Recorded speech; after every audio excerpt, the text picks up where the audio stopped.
What is the correct pronunciation for davening, Sephardi or Ashkenazi?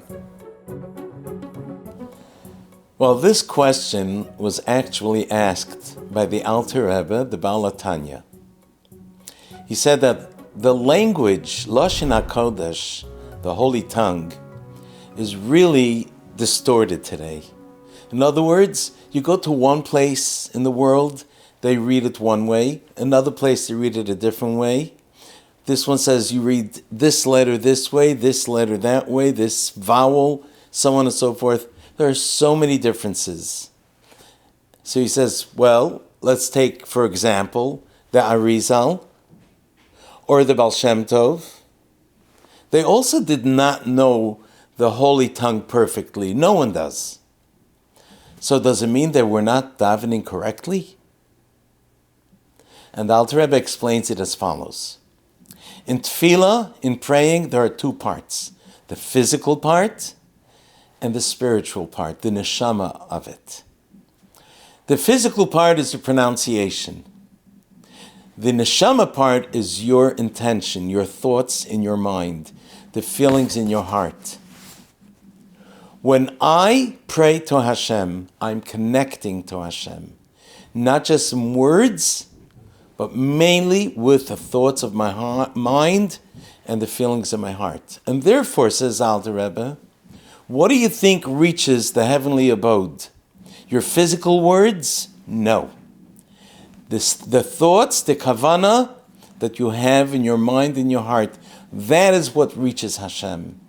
And then, once you have that, nothing else matters. You pronounced it this way, pronounced it that way, that doesn't count. True, we have to make sure to pronounce the words and the letters.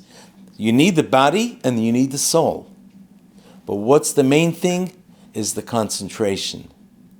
Someone once asked the Rebbe, in order for me to daven properly according to the rules of grammar, I have to really concentrate on the grammar, and it takes off my concentration on the meaning of davening, on the real thoughts. What should I do? The Rebbe said, if you're pronouncing the word in a way that it does not change the meaning of the word, in the translation, you're pronouncing it, it's just you're not doing the right accent or this or that, it doesn't matter. Because the main thing of tefillah, of praying, is your concentration, your kavanah.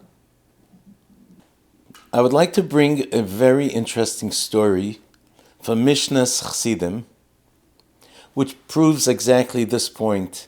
The main thing is the concentration, the thoughts that you have. And how it's pronounced is secondary.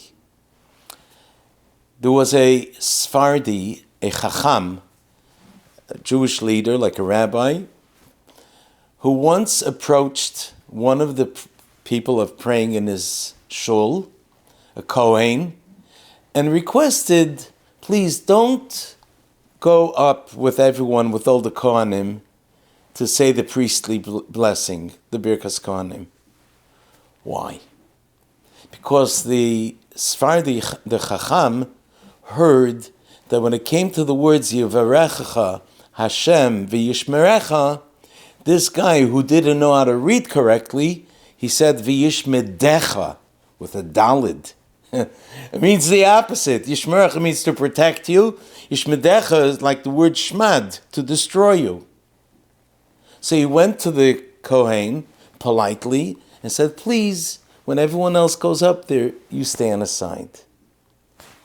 Then he was told from heaven, if you don't place this person back on the stand with all the Kohanim, you're going to get severely punished.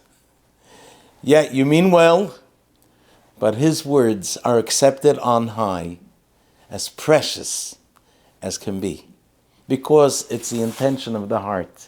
Rachamana liba ba'ei. Hashem wants the heart. That's what counts.